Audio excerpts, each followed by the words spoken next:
onto YouTube.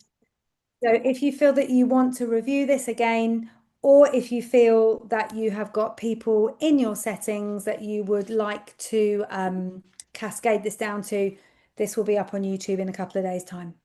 Please keep yourself on mute at all times unless contributing to the Q&A. So at the end of the session, I will open up the virtual floor and you can either type in the chat box or ask me some questions about what's going on with the Gestalt language processing. If you want to type them into the chat box as we go, that's fine. If you're anything like me, you'll think to yourself, oh, that would be a great question to ask, and then you'll forget it by the end. So if you think of anything and you want to type it in, I will review that at the end. Come and go as you need. As I've said, we've got children around, cups of tea, something stronger, whatever. Please do come and go with that as you need, and you will get the slides emailed to you. So please don't feel you have to make too many notes. These webinars are hosted by the Reach Out team, which comprises of Damon, Victoria, Jess, and Lisa. And 2 years ago, next month, they asked me to come along on board and deliver all of their speech and language webinars. And I'm very glad they did because we've been able to spread a lot of information around a lot of early years professionals. Stronger Practice Hubs were initially funded by the DfE, the Department for Education, as part of the COVID-19 recovery package. These have now evolved, and actually the funding has been extended until March 2029 because everything has worked so well, and we're helping now to develop outcomes for children in the early years, closing the gap between those in more advantaged and disadvantaged situations. There are 18 Stronger Practice Hubs across the UK. Our gorgeous Stronger Practice Hub is based at the Barn Nursery School in Greenster Green in Colchester. One thing that is open to all early years practitioners is the Early Years Evidence Store. Now, this is an online website where you can go and have a look at the evidence for everything that you're doing as an early years practitioner. If you're a new practitioner, fabulous. You can go and check that what you're doing is backed by evidence. But also, if you're a longer term practitioner, I always say this, having done my job for 20 years, you do sometimes get into that habit of, well, this is the way I've always done it and it seems to work. But things change. And actually, Gestalt language processing is one of those core things where what I was taught 20 years ago is absolutely flipped on its head in terms of Gestalt language processing. So it's always so important to keep up with the evidence, and the early years evidence store is where you can do that. So I've picked a couple of screen grabs to show you. So there are sections on communication and language, specifically looking at vocabulary, modelling language and reading interventions, and also thinking about personal, social and emotional development. We've got little nuggets on teaching awareness of emotions, how to manage emotions, and also social communication. So if you are an early years practitioner, please do pop on and have a look. The hub can also offer you bespoke support. So if you have a look at what's on offer and think, oh, crikey, no, this isn't quite what I want. We know one size fits all does not work with childcare. Get in touch with them. They're absolutely lovely people and they will put together a package for your setting. Follow us on Instagram and socials to see what's on offer for you. And now we get on to the good bit, the reason why you're all here, learning about Gestalt language processing. So I actually took a postgraduate course in this in May 2024. Firstly, because there was a lot of call for it as part of my role doing this. And secondly, because I actually met a little Gestalt language processor and thought, right, I really need to upskill on this. So this is just to show you that I've done some postgraduate training on this.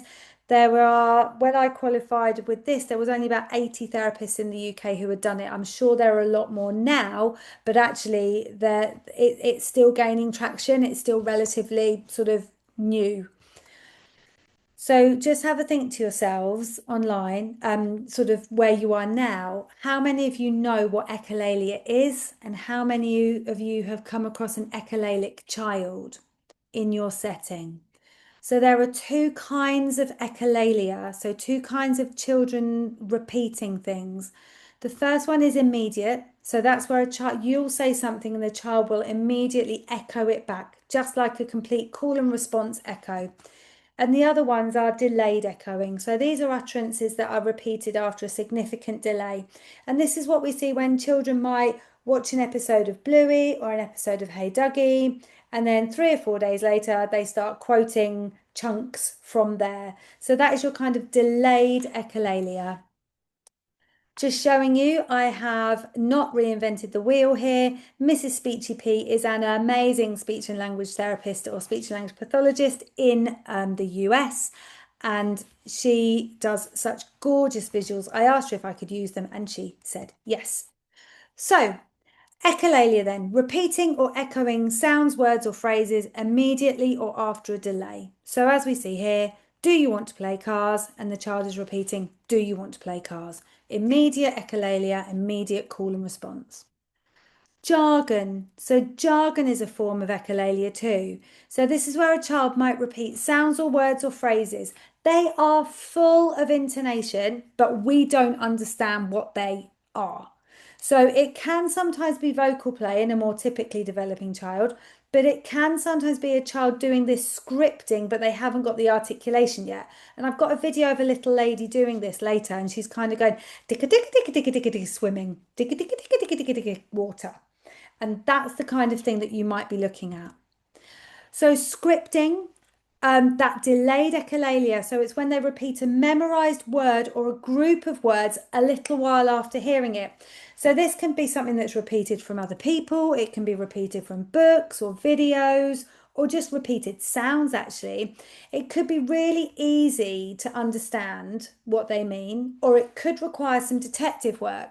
So in this instance, this child is going, what in the blue blazes? Crazy hot rodder. And the granddad's going, ah, that's a quote from the movie Cars. And what I know is that the character was surprised and didn't like the thing that was happening. So this boy is using this phrase to say, I feel the same as what was happening there. I feel surprised and I don't like it. And actually, I had the most crystal clear example of this in my clinic a few months ago. I had a little lad come in and he was very sort of distressed, a new environment, new people. And he kept going upstairs, upstairs, upstairs, upstairs. And I thought, crikey, I haven't risk assessed going upstairs yet. And the husband's working up there, but never mind, let's go upstairs. So I took him upstairs and walked him down. And he came back in and he went, whew, and 5 and 5 is 10. And I thought, oh, that's a funny one. 5 and 5 is 10. And he went, and the parents went, oh yeah, that's from number blocks. So they had a problem. They couldn't make 10. And then they did make 10, and the problem was solved and everything was better. So that was that child basically going, I had a problem, you solved it, and everything's okay now. And so that was his phrase or his gestalt for that feeling. So I then took it and went, oh, 5 and 5 is 10 and everything's okay. So I validated what he said, but then gave him the form that is a lot more easily understood by people. You may notice with Gestalt language processors as well that their language kind of sounds formal. It doesn't always sound like something a child their age would typically say. So they might sort of come and go, kids these days, am I right? And you think, would a child say that? Or they might say, fancy seeing you here. Or generally speaking, I don't think that's true. And you just think, okay, so how come you can't tell me you want a drink? But you'll go, generally speaking, I don't think that's true. There's this real kind of disconnect, and it confused speech and language therapists for ages. So historically then, a little bit of theory now, echolalia was described as being completely meaningless and it didn't hold any kind of communicative function at all. But a growing body of research has actually shown that echolalia does serve communicative function. So it does help with turn taking, labeling, requesting things, protesting about things. But what I want to draw your attention to is this little arrow here. If we look at the research, there was research done in 1982, 83, 81, 84, and then nothing. Nothing until 2015, because the research essentially got lost. And so this research on Gestalt language processing, it was published about 40 years ago, and then it just got lost and forgotten, except for one speech and language pathologist called Marge Blanc, who published her book in 2012 called Natural Language Acquisition. And she'd done like 20 years of longitudinal research on these Gestalt language processors. But what happened was you've then got a huge crew of speech and language therapists who qualified sort of in the late 80s and the early 2000s, like myself, who qualified in 2005, who went, oh, wow, okay, this is a bit mind-blowing. And actually, we realized that a lot of what we've been doing for these children, we were doing the best with what we had at the time, but actually we could be working an awful lot better for these children. What we now know then is that there are now two ways to develop language. So your more typically developing children, so these will be the children that you're taught about in sort of language classes when you're training to be an early years practitioner. Analytic language development is where children get a word and they bolt another word on, and they bolt another word on, and they bolt another word and another word until they've built a sentence. So something like car, red car gone, fast red car gone, where's the fast red car gone? Yeah, and you're building up and up and up from one word to a sentence. Gestalt language development, you flip it all completely on your head. And these children take these great big long scripts first and break them down into smaller units. You still end up with original self-generated language. You still end up at the final destination, but you're doing it in a very, very different way. So what we know about these analytic language processes is they have like cause and effect thinking, and we call them word babies because there are these sort of like single word, 2-word, 3-word, 4-word profile. Our Gestalt language processors, they're a lot more emotional about things. Language is tied to a meaningful emotional experience. They will take a phrase that is happening at that time that matches a feeling that they are feeling or experiencing at that time and map it on, and that then equals that. That means that we then have to be quite detective-y about it and try and work out what these children are meaning, particularly our older children, you know, our sort of 7, 8, 9-year-olds who have got all of these stock phrases, and you're thinking, what's all this about? Actually, we need to become detectives and go, that's tied to a feeling, that's tied to a thing that's happened. What was happening there? What could this mean? And we call them our intonation babies because it's all full of intonation. It's as if they are talking their own beautiful language. We just don't know what it means. So how do we know then that a child is primarily a GLP, Gestalt Language Processor? They're using rich intonation, they talk in long scripts, and they get stuck at single words. Now, this is absolutely key. So when we had a Gestalt language processor, we would go, oh, look, they're talking a load of babbly stuff and we don't know what it means and it's all nonsense and it doesn't hold any meaning. What we need to do is simplify everything and give them one word at a time. So we would then go up, car, drink, food.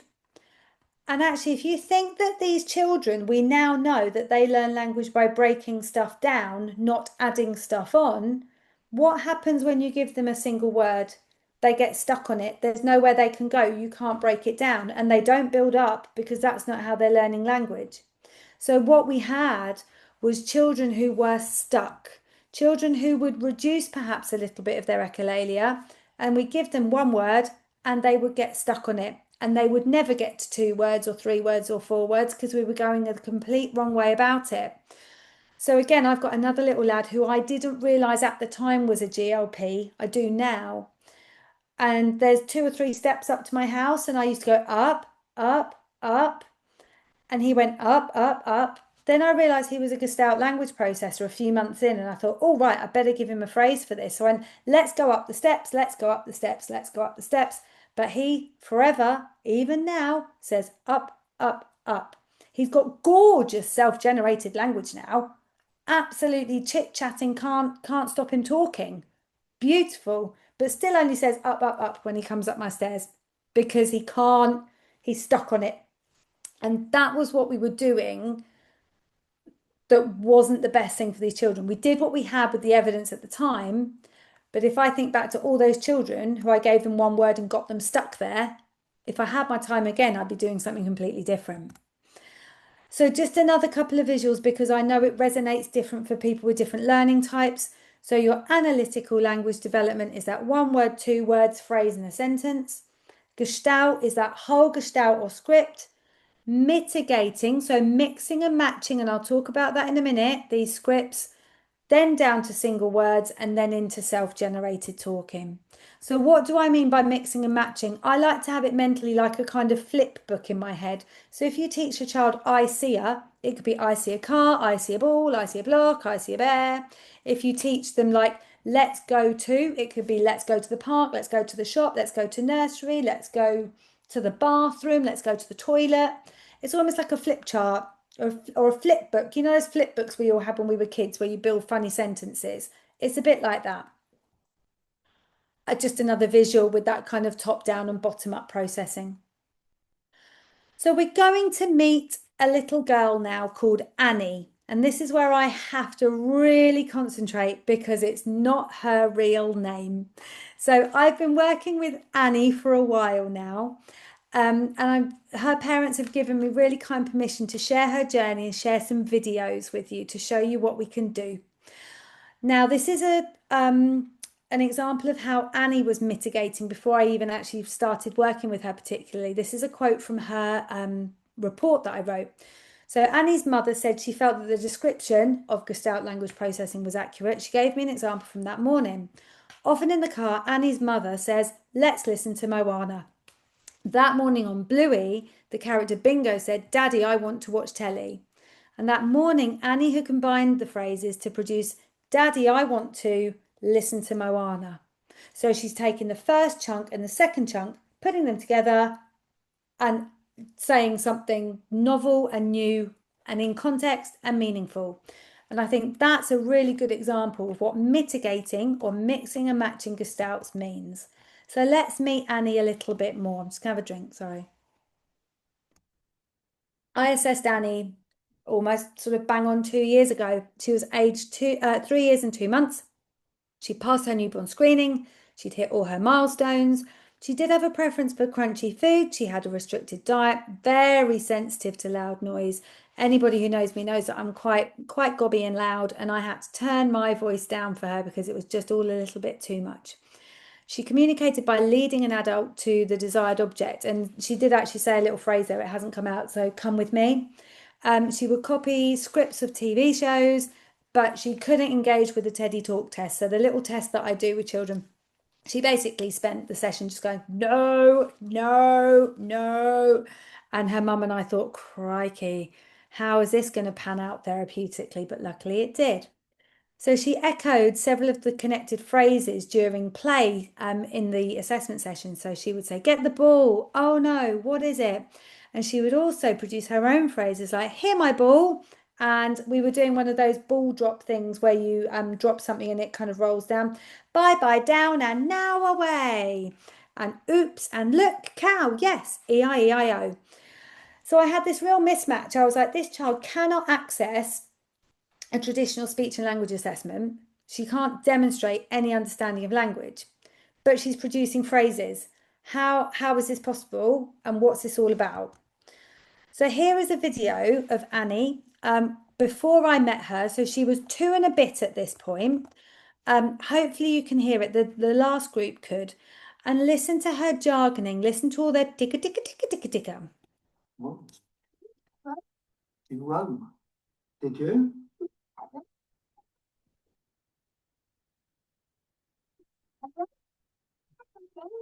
Really? Was it good? Did you swimming like this?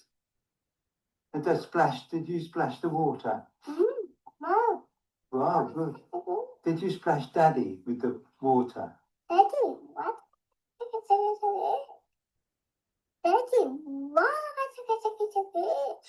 Did she? Yeah. Oh, that's good. So Daddy got very wet, did he? Okay. Okay. Okay. Okay, so I expect that a lot of you have probably seen children like this in your settings and gone, ooh, what's going on here? She then went on, did Annie, to scripting episodes. So this we did this presentation about a year ago, and this is a script from Hey Dougie. And I then showed the Hey Dougie clip, and then YouTube wouldn't let us actually put it online for anyone because it flouted copyright. So I'm afraid you're not going to actually see the scene that she's scripting, but hopefully you can see that she's kind of moved from ticka ticka ticka ticka tick to having a little bit more content, but it is obviously a script. So have a listen to her now. Look at me too.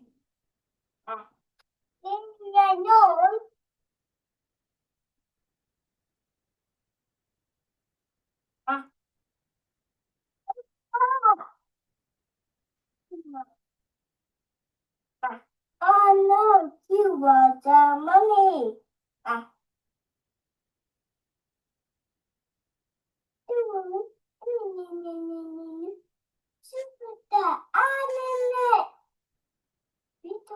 Was the mommy.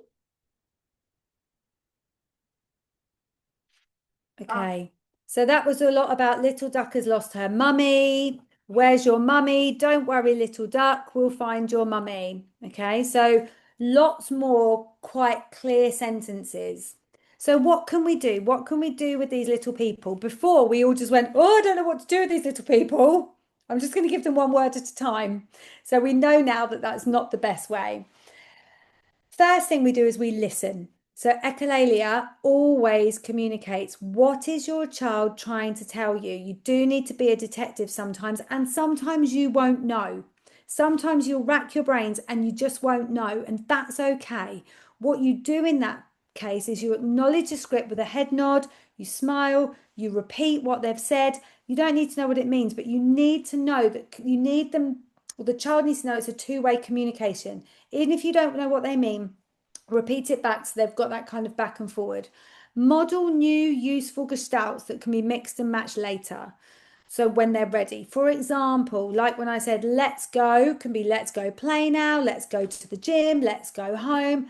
Try and think, and I'll go through some later, of kind of what phrases have them the maximum bang for your buck, which ones can get the most use out of.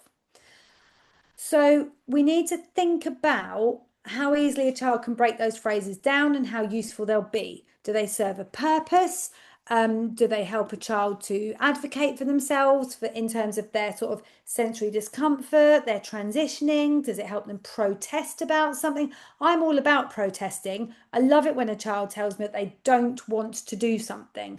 Parents go, oh gosh, sorry about that. And I'm like, no, it's brilliant, because actually it's a real basic human right to be able to tell someone that actually I don't like this and I don't want it. However they do it, it's fine. So example of useful gestalts can be things like let's get a snack, let's get a drink, let's get a toy, let's get a book. How about we? How about we go home? How about we do drawing? It's a bit American, that one, but you know, you can sort of go with it or not. That's so silly. I like this one. That's so silly. That's so colourful. That's so exciting. That's so funny. Because we often forget those kind of describing words, our adjectives. So that's a really good one too. I need some help, I need some water, I need someone to play with, anything like that. We are great, we're jumping, we're walking, we're riding, we're having fun, we're feeding the dog, whatever. And then let's is brilliant. I use let's all the time. So children can then turn these into things like I need some snack, let's jump, we're home. So I've talked you through them as we've gone. So let's revisit Annie and see what you can do if you start to put some of this stuff into play. So she had weekly speech and language therapy, advice to nursery, explain to parents about Gestalt language processing and natural language acquisition. And let's see now, March 2023 is incorrect. This was actually around about March, May, springtime this year. So I think she'd had about 18 months of therapy. Okay, so we deferred her school entry by a year to give her an extra year to kind of get up to speed. So this is 18 months after starting therapy. I wonder what you think. Right, Three's turn. Yeah, Three's turn. I can help you. Where are we putting him? Yeah. What, in the bus? Yeah. Okay, does he go on this seat. Yeah. Is that the right one? No. No. Where does he go? Yeah. Ah, why does he go there? It's not quite right. Oh, it's not quite right. He needs to go in seat number 3. That's right. There we go. Let's put him in the bus. Who's next? 4. 4. What colour is number 4? Green. He's green. Oh, you ready? I can help you. Uh, What's wrong? What's wrong? Don't sit in there. He can't sit in there. Why not? He's too tall. He's too tall. Oh dear. I'm sure I can probably help. There we go. He's sitting nicely now. Who's next to go in the number blocks bus? 5. Tell me about number 5. What colour? He's blue. Is he short or is he tall? Tall. He is tall. And how is he feeling? Happy. Yeah, why is he happy? Because he has a small mouth. He has a small mouth and he has a smiley mouth. Right, 3. Okay, I stopped that one because I realised that at about 1 minute 45 it says her actual real name. But what you can see there is she's engaged, she's on topic, she's answering questions, she's using wonderful conjunctions like because, why can't he sit there? Because it's not the right seat. Okay, so very, very different to what we had sort of 18 months prior. Annie has now started reception and is utterly flying. They had parents' evening last week, and the teacher's just like, yeah, no issues, absolutely fine, brilliant. So just having taken that time and using this approach has absolutely unlocked her language. So how did we get here? We did a lot of bubbles. I get through a lot of bubbles in my life. So we did things like I want bubbles, bubbles popped, big bubbles, lots of bubbles, more bubbles, it popped in your face. I'm going to show you a little video. So this was probably about 6 months into therapy. So actually Annie didn't take long to get going. So have a look at this 6 months after we started. Yeah. A big bubble. I want a big bubble. Ready? Go! That's it. Ah, I get a castle. I'm gonna get it.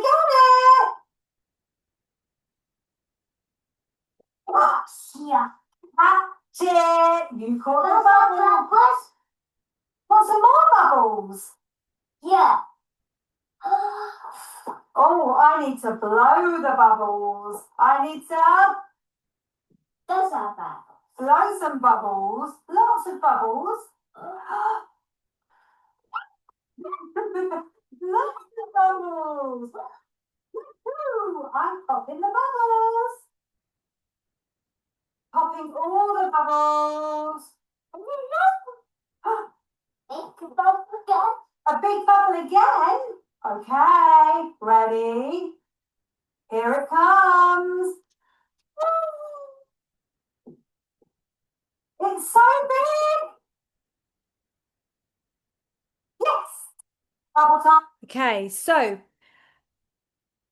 Annie was diagnosed with autism around about this time, which didn't change anything that I did at all, but obviously just helped us in terms of getting an EHCP for her.